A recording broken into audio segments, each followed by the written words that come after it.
बहू बनकर आती है। आओ आओ बहू, घर को अपने पैरों से पवित्र करो।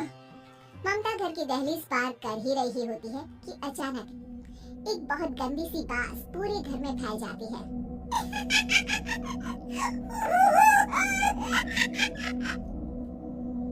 ये बदबू और ये आवाजें, ये कौन हंस रहा है माँ? अब ये पड़ोसी ना हमारे थोड़े अलग से है।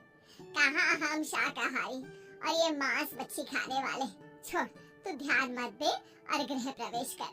और हाँ बहू, अपनी सास की एक बात हमेशा याद रखना, इन पड़ोसियों से तो कभी बात नहीं करेगी। अच्छे लोग नहीं है ये। अपनी सास की ये बात मानेगी ना बेटा? हाँ माँ, जो आपकी मर्जी, मैं उनसे बात नहीं करूँगी। अगले दिन प्रिया अपनी पहली रसोई बनाने रसोई घर में जाती है। ये छोटी बात तो नाक में जा रही है। एक काम करती हूँ, खिड़की खोल देती हूँ। प्रिया खिड़की खोलने जाती है। इतनी चाली, लगता है इस खिड़की को कभी खोला ही नहीं गया। पर ऐसा क्यों? ओह, नॉन-वेज की स्मेल आती होगी ना। 2 मिनट के लिए खोल लेती हूँ, फिर बंद कर दूंगी। प्रिया खिड़की खोलती है। खिड़की खोलते ही उसकी नजर सामने वाले घर की खिड़की पर पड़ती है, जहाँ एक लड़की खड़ी होती है। हाथों में मेहंदी, लाल रंग की साड़ी, बिल्कुल सजी धजी, मानो प्रिया की तरह ही वो भी नई नवेली बहू हो। वो प्रिया को देखकर मुस्कुराती है। हे भगवान, माँ ने तो इनसे बात करने को मना किया था। प्रिया फौरन ही खिड़की बंद कर देती है और तवे पर चढ़े रोटी की ओर देखने लगती है, पर वहाँ रोटी ना होकर मछली पड़ी होती है। ये क्या? पहली रसोई में इतनी बड़ी गलती! हे भगवान, अब मैं क्या करूं? प्रिया बहुत डर जाती है और फौरन रसोई की सफाई करने और फिर सभी के लिए खाना बनाने लग जाती है। जब वो सबको खाना परोसती है, सब तो ठीक है, मैं बेकार में चिंता कर रही थी। हे भगवान, ऐसे ही बस अपनी कृपा बनाए रखना। रात के वक्त जब सब सो रहे होते हैं, तब प्रिया को पायल की आवाज सुनाई देती है, जिससे उसकी आंख खुल जाती है। ये पायल की आवाज कहाँ से आ रही है? प्रिया उठकर उस आवाज के पीछे छत की सीढ़ियों तक जाती है। तभी उसे बच्चे के रोने की आवाज आती है। प्रिया छत पर जाती है तो क्या देखती है? वही लाल साड़ी वाली लड़की अपनी गोद में एक नवजात बच्चे को घुमा घुमा कर सुला रही है। तभी प्रिया की नजर उसके पेट पर पड़ती है। ओह गॉड, ये तो प्रेग्नेंट भी है। सुनिए, बच्चा सो नहीं रहा है क्या? मैं कुछ मदद करूं? नहीं नहीं, आपके घर वालों को अच्छा नहीं लगेगा, मैं संभाल लूंगी। स्नेहा की गोद से बच्चा हाथ मारकर प्रिया की गोद में आने को छटपटाने लगता है।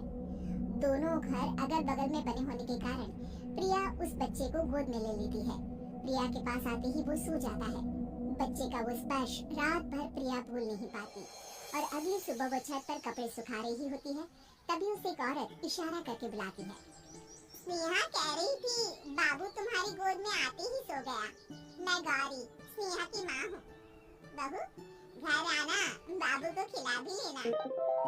शाम को जब घर पर कोई नहीं रहता, बच्चे से मिलने के लिए प्रिया छिपकर अपनी पड़ोसन के घर चली जाती है और कुछ देर बच्चे को खिलाकर वापस लौट आती है।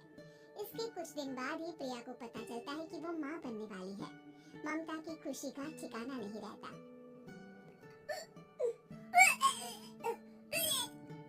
माँ जी, पता नहीं क्यों उल्टी आ रही है।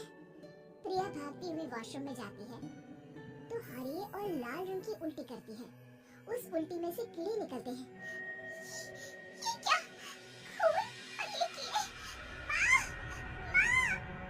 प्रिया की आवाज सुनकर ममता दौड़ कर आती है, पर बेसिन में कुछ नहीं होता। प्रिया हक्की बक्की रह जाती है। ये सब क्या हो रहा है? प्रिया घबरा जाती है और अपने कमरे में जाकर सो जाती है। डर के कारण वो इतनी थक जाती है कि उसकी आंख लग जाती है। तब उसे ऐसा लगता है उसके पेट पर मानो कोई बैठा हुआ हो। प्रिया के पेट पर एक 5 महीने की बच्ची बैठी हुई थी, जो बुरी तरह जली हुई थी। माँ, तुम ही मुझे लाई ना अपने पेट में? मैं तुम्हारी माँ नहीं हूँ। कौन हो तुम? माँ, देखो मैं जल गई बुरी तरह से। 6 महीने पेट में रहने को भी मुझे नहीं मिला। सुला दो ना माँ।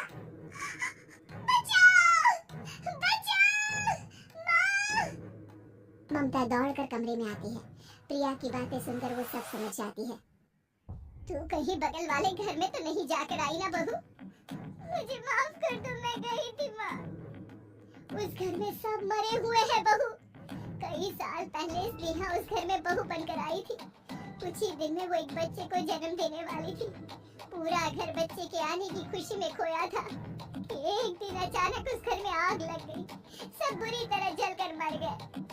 गौरी आज भी दादी बनने का इंतजार कर रही है और इसीलिए स्नेहा ने अपना अजन्मा बच्चा तुम्हारी कोख में डाल दिया। ममता ये कह रही होती कि पीछे से उसके पैरों को एक बच्चा पकड़ लेता है। माँ,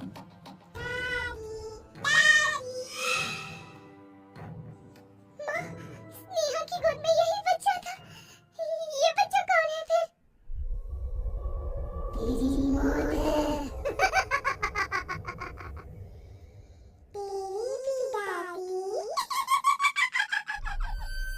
जिस चीज का ममता को डर था वही हो गया। ममता निवास के ऊपर मौत में चादर बिछा दी थी। प्रिया का पेट ऐसे बढ़ जाता है मानो 9 महीने का हो। 2 हाथ उसके पेट से बाहर निकलते हैं। बहू, संतोष को फोन कर, किसी पंडित जी को बुला बहू। प्रिया का पति भागता हुआ घर आता है। ये तो होना ही था माँ। तेरा पाप तेरे सामने आ गया तो तू सह नहीं पा रही है।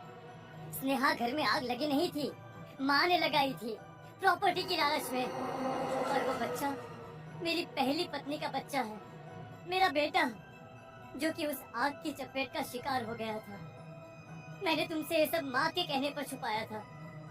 मुझे माफ कर दो प्रिया। तुम अगर चाहो तो यहाँ से जा सकती हो।